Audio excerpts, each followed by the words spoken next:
Those of us who don't read history are destined to repeat it. Is that what is happening in Bangladesh?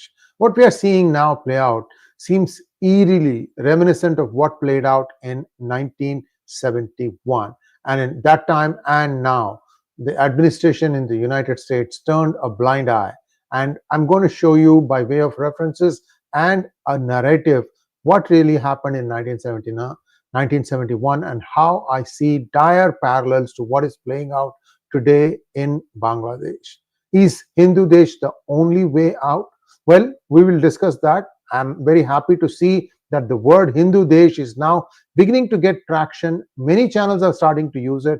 I'm very happy that what we initiated is now beginning to pick up momentum. So here is a slide deck that I would like to share with you. I want to walk you through what led up to the 1971 genocide and also how things are now playing out. A small request to all of you to like this video, and if you have not already subscribed to our channel, kindly subscribe to our channel. Here we go.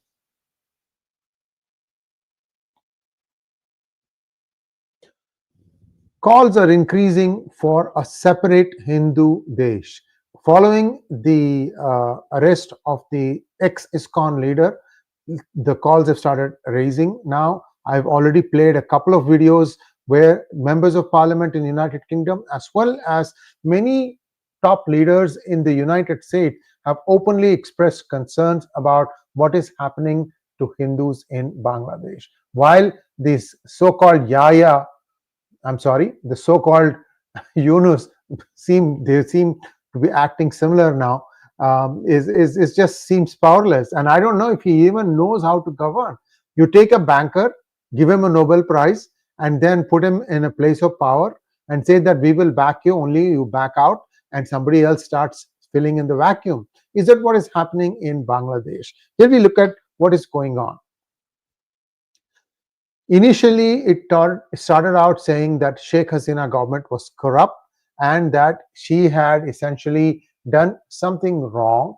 And the irony is, many Hindus at that time supported the act of students to overthrow Sheikh Hasina. Now they themselves are facing the chin music. They are also being attacked. You know that Singer house has been completely vandalized. He had some very, very old instruments, all those things up in flames. These people don't understand anything about humanity. I'll summary at the end as to what I see is happening and what needs to happen in the time to come. The Hindus in Bangladesh are getting persecuted more so in the area of Chittagong or Chattogram. This is where it appears to be at the most ferocious. And see, these are all things where somebody has identified, the ex-ISKCON preacher is beginning to become the voice of Hindus. Therefore, let us try and stifle that. And then we will see what these people do. Isn't this what was attempted in 1971? Well, I'm going to take you back down memory lane as to what happened in 1970 elections. The only one where proper elections were held in the Pakistan of West and East Pakistan, and what played out after that. There are systematic attempts to marginalize the Hindu population in Bangladesh. You saw how many professors, government officials being asked to, or in fact, I should say, forced to resign while they were trying to discharge their duties, and this has gone unchecked. What the heck is Yunus government doing? If you can't do anything, then why did you assume power? Who's your granddaddy? We've already told you, viewers, with General Rajiv Narayanan as to how he helped launder $90 billion of US senators, politicians' money in Bangladesh. Currently, Bangladesh appears to be inching closer to Pakistan. And why I say that, I'll tell you. In 1971 Liberation War, over 3,800 soldiers died. And you know that 93,000 Pakistani soldiers were taken prisoners of war, and they were fed for, I think, 18 months, if I remember correct, because the Shimla Agreement was in 1972. And for that time, they were well fed, they dined on India's hospitality. And the irony is, the Indian prisoners of war who were taken prisoners in West Pakistan never returned. Nobody even knows what happened of them. and India just returned the 93,000. No strings attached. I don't understand why this kind of a boneheaded decision was made by Indira Gandhi. In fact, I have spoken to the person who was handling security of this entire convention, and he said that till the last night, there was the talks were going on, no agreement was in place, everybody was getting ready to go to their respective towns and cities, including Bhutto. He was going to return empty handed to Pakistan, and at 9 p.m. suddenly there was a call from the office of the Prime Minister. I think 𝗣𝗚𝘅 was the person who was doing all this. He himself is a Kashmiri Pandit. He should know a little bit more about his own history. The way this whole thing got messed up, they could have easily demanded the entire area of Pakistan occupied Kashmir in exchange for the 93,000 soldiers. The reason given was that, oh, there were many East Pakistan government officials stuck in West Pakistan and their lives are in danger if we don't free these 93,000 people. What about all the efforts India put in? Why did India not extract its pound of flesh from here? Because this frustration is growing. Because I, as a kid, remember paying for every damn thing we bought in the market. You have to pay an extra 5 paisa for Bangladesh relief fund. 10 million refugees came to India. None of them went back. None of them went back. So how did the world come to know of the atrocities that were being committed in Bangladesh, or that time East Pakistan? Well, there was a Sunday Times front page story titled Genocide that hit in 1970. If I remember correctly, it was sometime, no, I'm sorry, it was in 1971. I'll come to the details in just 1 second. This is a picture of the intrepid reporter who was a Pakistani, West Pakistani. He was sent as part of a 10-person journalist delegation to East Pakistan to show how Pakistan was maintaining law and order and that it was having the entire place under control. Anthony Mascarenhas, he witnessed this under his own eyes. 10 days he spent there, and I have read that report. That is the first link in our description section. I urge all of you to read it, because if you don't read it, you will not understand the pain and suffering of so many innocent people who died, how they were spotted, how they were ratted out by others, how they tried to save what little they had, and how they were made to run in fields, and then sometimes even set on fire, and people watched, the soldiers watched as they burned to their death. So what happened? On December 7th, 1970, the West and East Pakistan finally went to elections, and the results stunned the West Pakistan. 313 seats in the National Assembly was what was in fight. There were 13 nominated. The 300 were the elected ones, so 151 seats were required for majority. The number of people who registered to vote was 56,941,500. That's close to, I would say, what is this? 1, 2, 3, 4, 5, 6, 7. So the population was around, trying to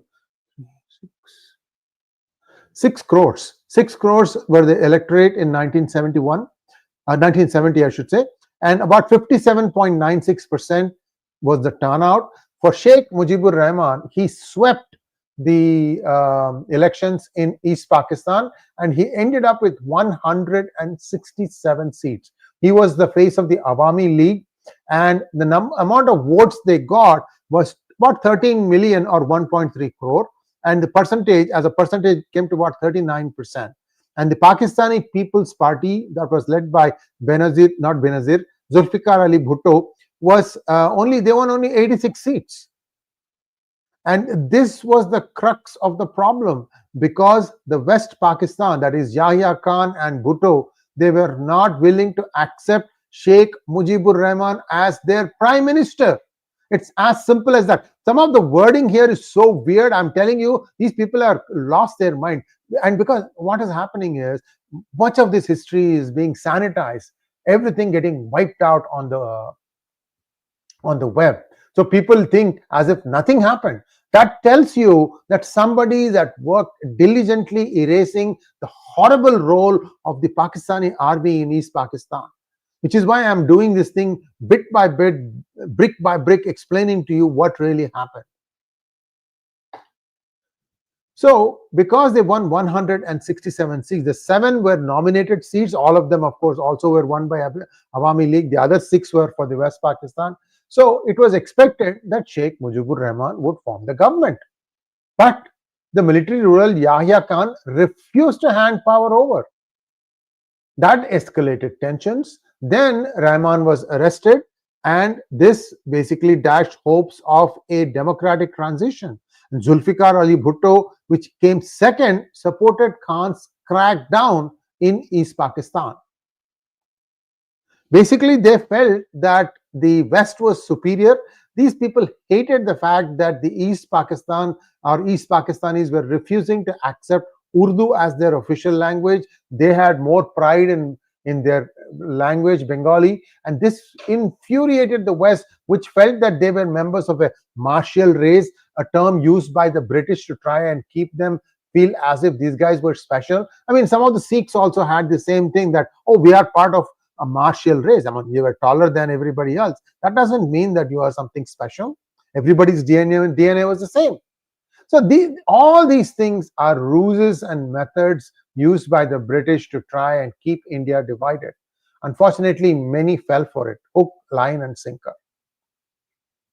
So initially, Awami League started with a civil disobedience campaign, and that led slowly to military suppression and this conflicts or attacks on non-Bengalis, particularly Urdu-speaking migrants from Bihar. This was the first group that was attacked because they were not speaking Bengali. I mean, there was this place called 𝗏𝗏 Bihar, you know that, right? That was a kingdom, and around that there were a lot of Urdu-speaking Muslims. They were Muslims still, and they were the first ones to get attacked. And slowly but steadily, this thing, the civil disobedience movement, turned into a liberation war, and there was the Mukti Bahini, the liberating army, as well as the Awami League. They were the ones who were for independence, and there were some lumpens who were supporting the East Pakistani forces. And what ended up happening in March of 1971 was beyond words, beyond words. In the Pakistani army launched what is called as Operation Searchlight.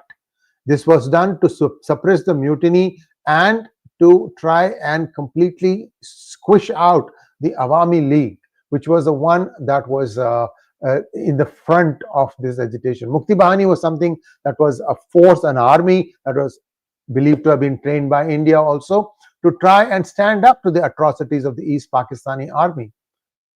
Because West Pakistan, East Pakistan, the army was the same. In fact, some troops, local troops, are believed to have deserted the Pakistani army and joined with the Mukti Bahini. So it wasn't like Mukti Bahini was created from scratch. There were some who had actually been army people. What happened after that was something that was just terrible to explain in words. You know, there were villages where somebody would go and mark who were the Hindus by writing H in the front door, and then the troops would come the next day systematically seeking every person out. The women were not spared, they were raped. There were instances where thousands of women raped and mutilated, killed. Some of their breasts were cut off, and everybody piled up, thrown into a well. And when the when the liberating forces of Indian Army came in December 1971, they could see these slashes. It was horrible. There were some which was as recent as 10-15 days before that. So this killing continued for close to 8 to 9 months. Can you imagine how many people died? At least 10 million refugees came into India. None of them have come back still now. Now, what happened was the West Pakistani army wanted to show that no, everything is fine, the order is being restored in East Pakistan. So they selected 10 journalists, they brought them over to the East Pakistan to show and let them see for themselves. The intention was to discredit the Awami League and say that these people were, basically some sort of miscreants that need to be put in their place. The 10-day tour that Anthony Mascarenhas saw was so hard on him. He couldn't believe what he was seeing. And if you read that first link I told you, right, every story is captured in vivid detail, how they were catching people. I mean, this is not just Hindus. There were a lot of Muslims also who were killed.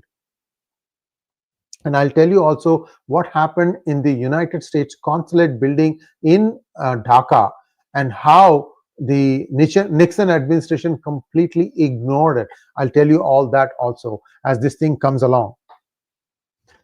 The initial violence was on the 25th of March, and it saw Bengali troops and paramilitary units massacre non-Bengalis, including Muslim refugees from Bihar. Subsequent systematic massacres were carried out by the West Pakistan Army, targeting Hindus, Bengali Muslims, and rebels. Rebels being the Awami League members, as well as some people who they were deemed to be seen as being part of this movement. The non-Bengali Muslims faced massacres with atrocities like rape, mutilation, and child murders, leaving 20,000 to 100,000 dead. Pak forces began systematic killings after March 26 to suppress the independence movement. The targets were Hindus, university students, teachers. So intellectuals were being finished off. That's the point. Awami League members, left-wing activists. Even this time, the Awami League members, some offices of the Awami League party, they were attacked. Some of them were even set on fire. So they know who they are targeting. This has all the fingerprints of ISI on it. As to why Yunus is allowing it, as to why the American government, these bozos and clowns that occupy the Department of State are allowing this, I cannot fathom. Unfortunately, this kind of a narrative was not done in 1971, except for that one story. And I'll tell you the impact that story of Mascarenhas had on the then Prime Minister Indira Gandhi in just a few slides from now. Now, refugees were fleeing to India in the millions. The total number was 10.1 million. Like I said, they came to West Bengal. They also came to Assam. Many of them have not, in fact, none of them have returned. A few here and there are being returned now, that too from Assam, because of the NRC being in place. The statements of the captured officers say that up to 2 million people were allowed to be killed. They were having target. In fact, in the evening, when these officers would meet at their military club, they would exchange numbers. How many did you kill? How many did you kill? And somebody would be very apologetic. Oh, sir, you killed 28. I only could kill 10. These are human beings we are talking about. And none of these people got punished. None of them. They are still probably enjoying their pensions, most likely in Canada or in the United States, right here in my backyard. The Pakistani army engaged in deliberate killing of civilians, targeting Hindu students, and this was called as a cleansing process. At that time, Hindus were about 10% of the population. I think that is incorrect. At the time of partition, it was 32%. Okay, during partition, about 10% were killed or left. Hindus I'm talking about. So it came down to 22. So this number I'm not 100% sure. I would say it was 22% at that point of time. 10 million Hindus fled from there. Since then, there has been forcible conversion, women being picked up and forcibly converted into Islam. This is the same story that has been happening in West Pakistan, to a lesser extent in Bangladesh. But now all these things are beginning to come out as they are trying to go full speed to try and effect another radical Islamic state in the form of Bangladesh. Probably they'll call it Islam Desh or something bullshit like that. Anyway, so the US directorate, the US consulate in Dhaka was very concerned with what was happening. As early as the 28th of March, a report went from the consulate to Washington, D.C., saying, "We are mute and horrified witnesses to a reign of terror unleashed by the Pakistani military." And during the following week, the Consulate General reported that army was setting houses on fire and shooting people as they emerged from the burning buildings, and that the army had killed a large number of unarmed students at Dhaka University. And then, see, the thing was, the response to that from United States was do nothing. In fact, they were saying the other way around, as if the Pakistani army was being attacked. So the consulate officials on the 6th of April, most of the members of the consulate, they signed a dissent channel message to Washington. They said that the United States government should condemn the indiscriminate killings of the populace of East Pakistan by the army. You know what happened? On 12th of April, there's a handwritten note by Richard Nixon saying, leave Yakia alone. I mean, it's like this guy was his drinking buddy or golfing partner. See, this is what happens when you have treaties like Seattle and CENTO, where the US kept giving the money to West Pakistan in the name of defending the West Pakistanis, to make sure that the oil interests in the Middle East were preserved and that Russia would not get its access to a warm water port. This is a big balderdash that was put out by the British in 1840s. They called it the Great Game, that the game was between the then British Empire and the growing Russian Empire. And the British, because they owned much of the oil assets in Iran, Iraq, this, that, all the stuff, they were basically, while there was an Ottoman Empire, it was on the decline. And by the end of First World War, they completely collapsed and everything came into the hands of the British. So until 1947, they kept this thing up, saying that there was a great game being played by the Soviet, not Soviet, that time it was the Russian army, to try and get a warm water port. And they said it was going to be Karachi, and depending on who you listen to, various versions were given. Unfortunately, by the time independence came along, United Kingdom was bankrupt, and this great game, the owners changed. From Great Britain, it became the United States, which continues to play this great game. That is why in 1979, when Russia came into occupied Afghanistan, many say it was not to get a warm water port. Afghanistan didn't have a port. Why would they then march into Afghanistan? If they wanted to, they could have marched into Pakistan itself. See, people don't take a moment back to reflect on why the United States had to enter that war. Afghanistan was a landlocked mass. Maybe they thought that after Afghanistan, Russia would then move into Pakistan. I don't know, but lot of BS, and even to this day, that great game is still going on. Except that now more bigger powers are also coming up, like for example China and India. So people are like, maybe there is more to it than what is going on.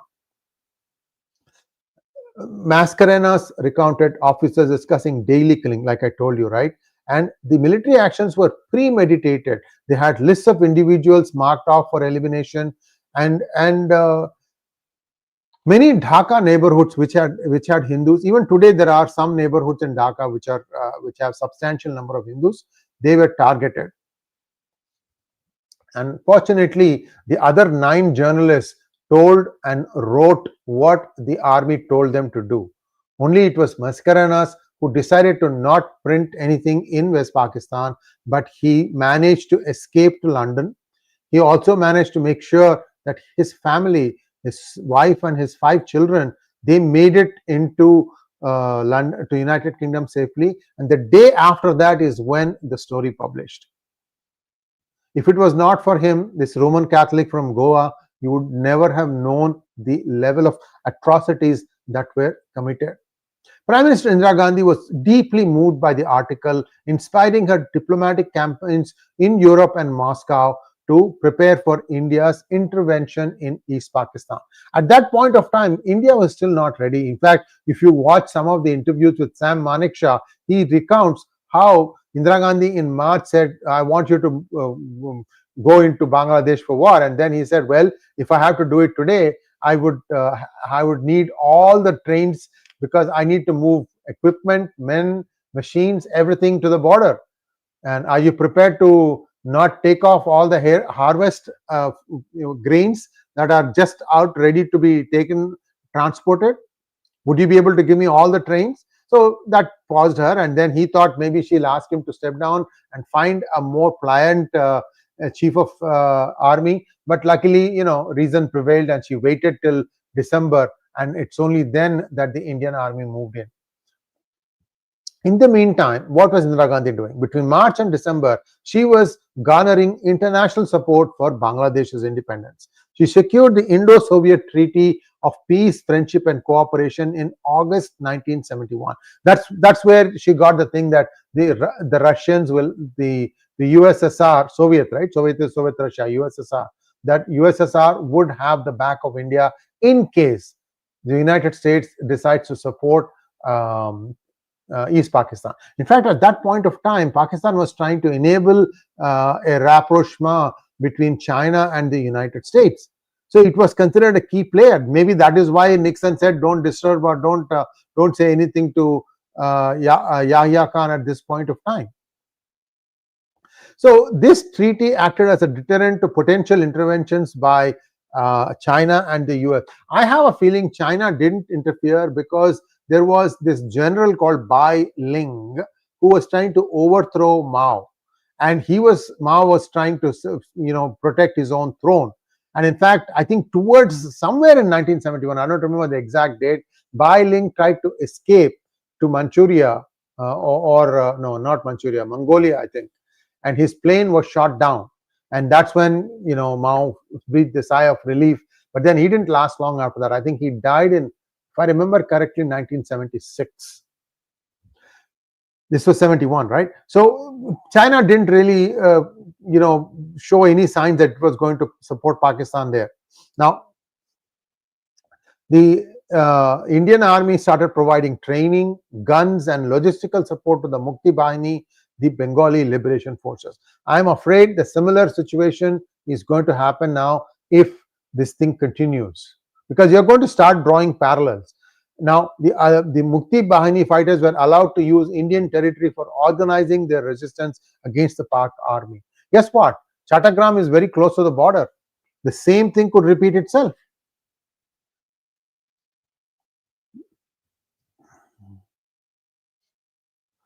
Mascarena's article is considered one of the most influential pieces of South Asian journalism in the last 50 years.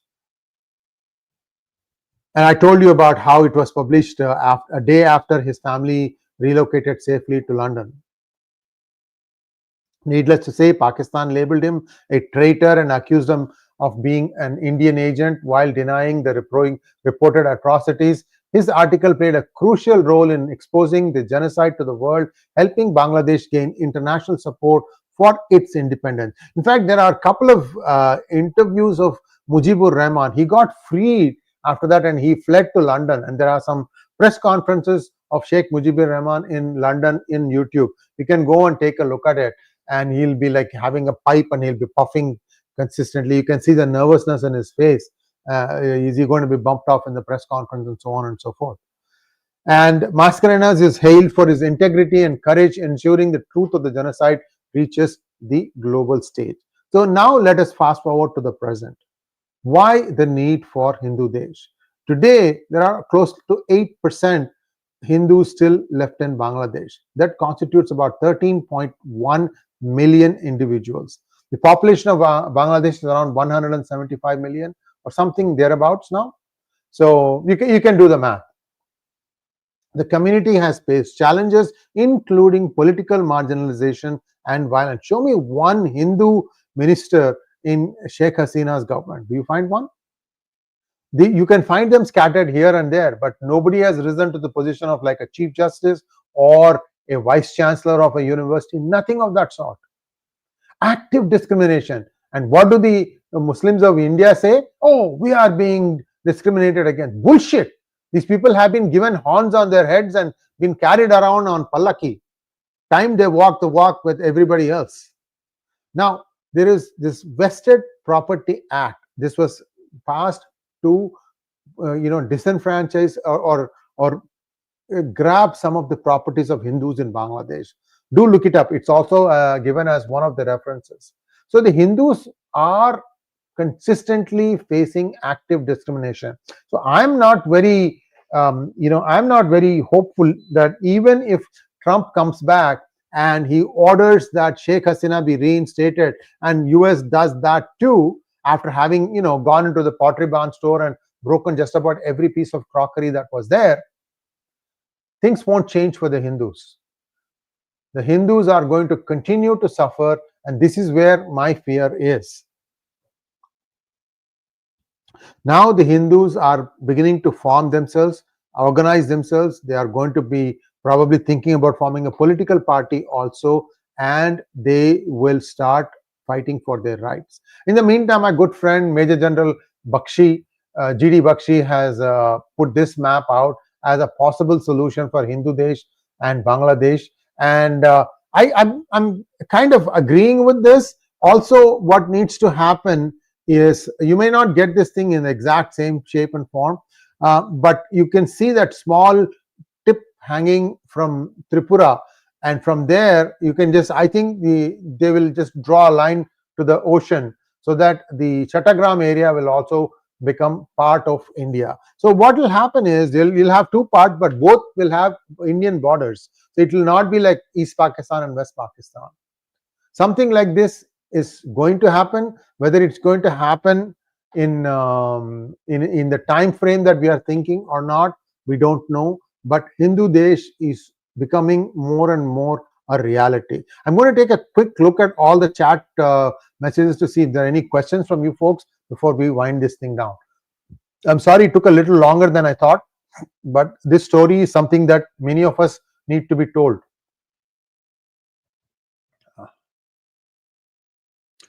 Okay. Manavsan says, Peter Haas, the former US ambassador, now leads a consortium doing a gas deal with the new government in Dhaka.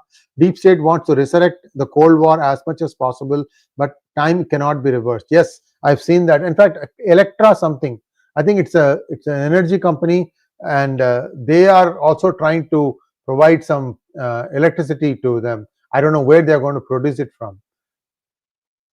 Okay, Manavsan, same thing again. Oh, you've done it 3-4 times, Manov-san. Lifestyle for environment. Muslims saved from Muslims. 1986, Sinhalese saved from Tamils by military action. And what is happening now? Chai pe charcha and just no action. Hindus are safer in Nepal more than anywhere else. Come on now. I mean, it's these people, their mindset needs to change. I don't know who will change that.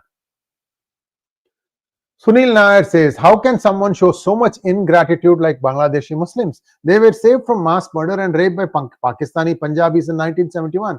Does their conscience not bite? Well, these people are gone, right? That generation is gone. That was 50 years ago. Hey, let me ask you a counter question. 10 years, Modi has been pampering the minorities in India. How many minorities have voted for Modi, for BJP?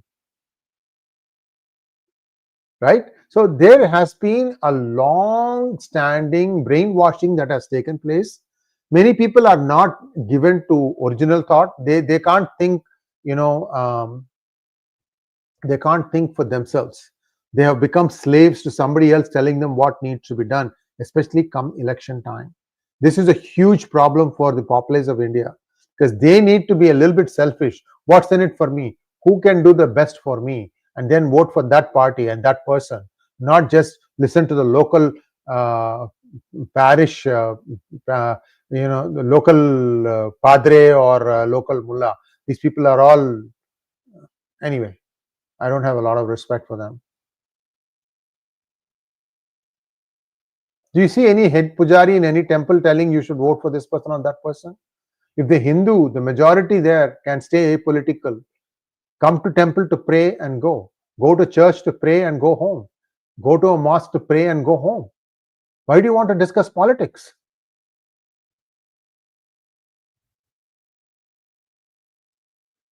Shanmuga Sundaram Rajeshwaran, Hindus are very polite and good human beings. It's in our blood and DNA, so don't need to worry. For those who commit these crimes, insane, inhuman act will get played by their karmas. You have to be alive, right? These people want to kill you. These are all new twists from the in the name of Islam. That's not true. Islam doesn't say that. But who's going to go and tell them that your Quran is wrong? You quote one instance from what happened in the life of Prophet Muhammad, and 10 people are dead just like that. Sab tan se juda. Billionaire Defender wants to know, do you think India would wait till Donald Trump comes in so that India doesn't get sanctioned? No, I don't know what India is waiting for. I really don't know. I mean, I also don't know what India can do, right? I mean, you can't just go in.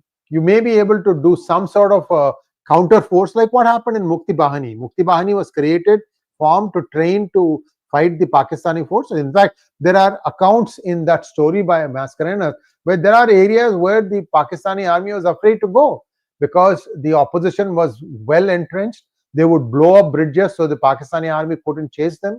And when they tried to build temporary bridges, they would take pot shots and wipe out the entire contingent.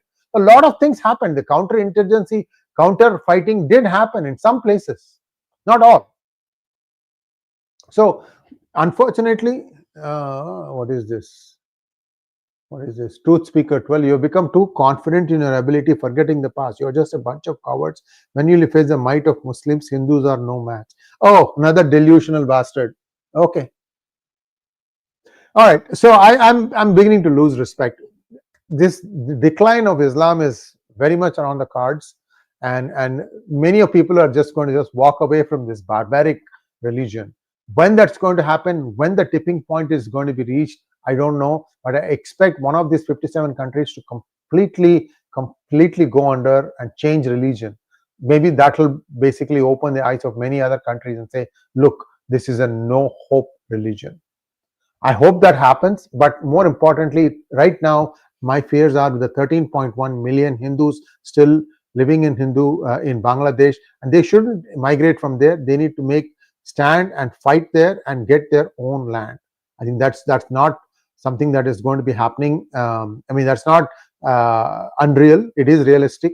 It is going to happen, and the people are working towards that resolution. You just have to be a little bit patient. In the meantime, learn to defend yourselves. That's all I can say.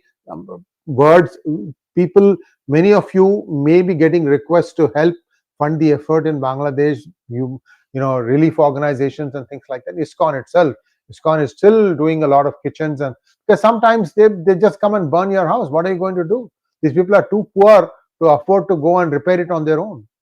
So you need to do some of these things. So please do help wherever, whichever way you can. Thanks for watching. Please like, share, and subscribe to our channel. Don't forget to click on the bell button for notifications. Namaskar.